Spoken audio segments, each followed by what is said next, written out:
The bills are stacked on the counter, and the number in your bank account keeps running through your head like a loop you can't shut off. You've done the math a dozen times, and the math doesn't work, and yet the rent is due, and the kids need shoes, and the car made that sound again this morning. It isn't just money. It's the feeling that the ground beneath your plans is softer than you thought, that the safety net you were building has more holes than you realized. You tell yourself to trust, but trust feels thin when the uncertainty is this loud and this close. The world has a ready answer for moments like this. Hustle harder, diversify your income, cut the subscriptions, build a 6-month emergency fund.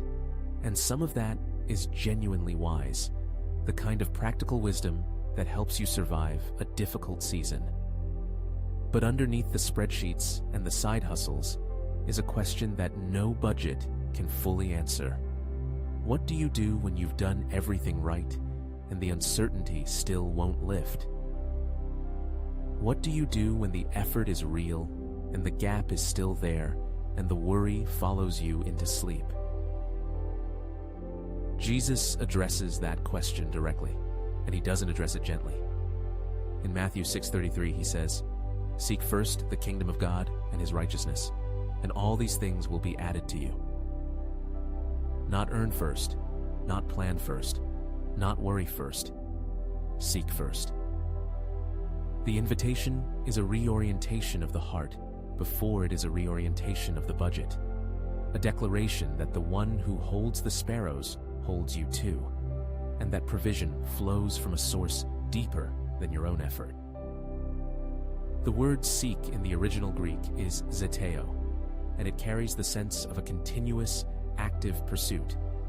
Not a one-time prayer, but a daily posture of turning toward God before turning toward the problem. The kingdom he's talking about isn't a distant future reality. It's the reign of God breaking into your present moment, into your Tuesday morning with the overdue invoice and the school pickup and the meeting you're dreading.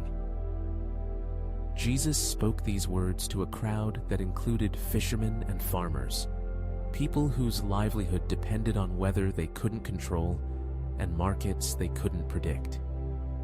They understood uncertainty the way you understand it, not as a theological concept, but as a lived daily pressure that follows you from morning to night. And into that pressure, he speaks a promise that is not naive, but anchored. Your Father knows what you need.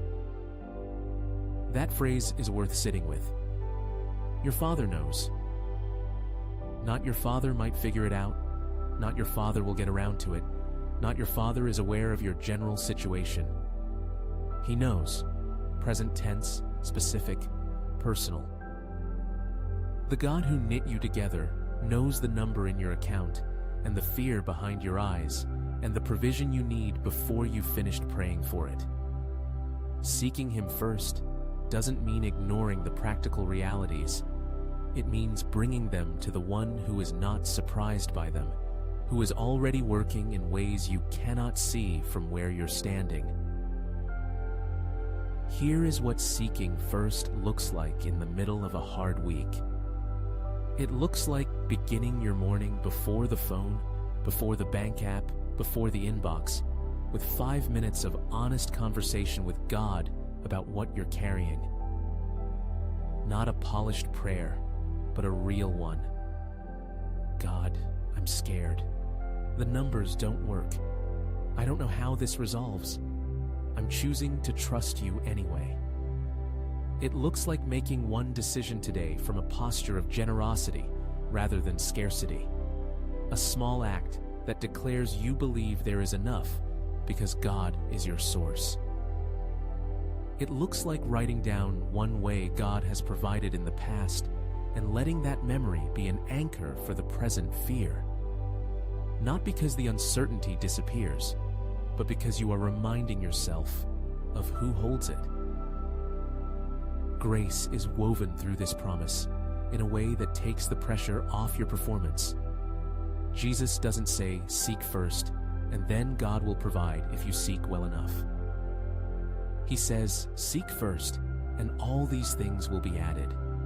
The provision is the natural consequence of the orientation, not the reward for perfect faith. You don't have to manufacture trust you don't feel. You only have to turn your face toward the one who is already turned toward you, already at work in the gap between what you have and what you need. That gap is not a sign of his absence. It is often the very space where his provision becomes most visible, most personal, most undeniable. So carry this into your week. Before the budget, before the worry, before the hustle, seek him first. Not because it fixes everything instantly, but because it anchors you to the one who holds everything always. The kingdom is near, your Father knows, and the provision is already in motion.